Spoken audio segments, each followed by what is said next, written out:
ভিডিওটি যদি আপনি শেষ পর্যন্ত দেখেন, কথা দিচ্ছি আপনি যত শক্ত মনের মানুষই হন না কেন, চোখের পানি ধরে রাখতে পারবেন না। একটা 8 বছরের বাচ্চা যার মা খুবই অসুস্থ হয়ে হসপিটালে ভর্তি ছিল, এদিকে বাচ্চাটি 1 টাকার একটা পয়সা নিয়ে বাজারের প্রত্যেকটা দোকানে যেতে লাগলো। বাচ্চাটি একটা দোকানে গিয়ে বলল, আঙ্কেল এখানে কি আল্লাহ কিনতে পাওয়া যায়? এই কথা শুনে দোকানদার তাকে রেগে মেগে দোকান থেকে বের করে দিল। তারপর ছোট্ট বাচ্চাটি আবার আরেক দোকানে গেল এবং সেই দোকানে গিয়েও সেই দোকানদারকে সেই একই প্রশ্ন করলো, আঙ্কেল এখানে কি আল্লাহ বিক্রি করেন? এই কথা শুনে সেই দোকানদারও ছেলেটিকে ঘাড় ধাক্কা দিয়ে দোকান থেকে বের করে দিল। কিন্তু ছেলেটি কিছুতেই হার মানতে চাচ্ছিল না, সে প্রত্যেকটা দোকানে গিয়ে এই একই প্রশ্ন করতে লাগলো। এভাবে সারা বাজার ঘুরে বাচ্চাটা একটা দোকানদারকে পেলো। সেই দোকানদার ছিল বৃদ্ধ লোক। সে খুব নরম সুরে ছোট্ট বাচ্চাটাকে জিজ্ঞাসা করলো, আচ্ছা তুমি আল্লাহকে কেন কিনতে চাও বাবা? এই কথা শুনে তার খুশিতে মন ভরে যায়, কারণ বাজারের এই দোকানদারটাই তাকে শুধু এমন প্রশ্ন করেছে। সে মনে মনে ভাবতে লাগলো, যেহেতু দোকানদার জিজ্ঞাসা করেছে, অবশ্যই এখানে আল্লাহকে কিনতে পাওয়া যায়। বাচ্চাটি উত্তরে বলল, আমার মা হসপিটালে ভর্তি, আমার কাছে আমার মাই সব। আমার মা আমার জন্য সারাদিন কাজ করে, আমার খেয়াল রাখে। আজ যদি আমার মা মারা যায় তাহলে আমাকে দেখার মতো এই পৃথিবীতে আর কেউ থাকবে না।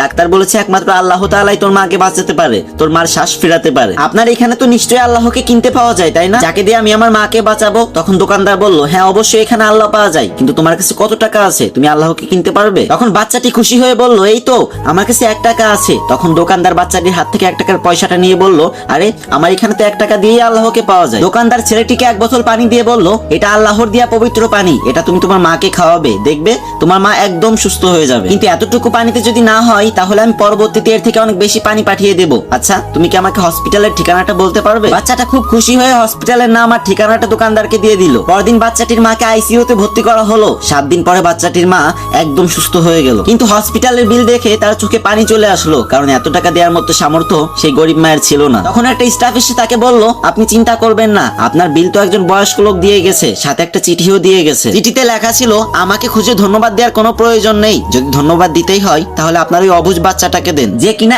1 টাকা দিয়ে মাকে বাঁচানোর জন্য বাজারে আল্লাহকে কিনতে গিয়েছিল। কি বলছিলাম না চোখের পানি ধরে রাখতে পারবেন না? আজকে আমার কমেন্ট বক্সে তারাই লাভ ইউ মা লিখবেন যারা মাকে অনেক ভালোবাসেন, যদি হাতে 5 সেকেন্ড সময় থাকে, না হলে লেখার দরকার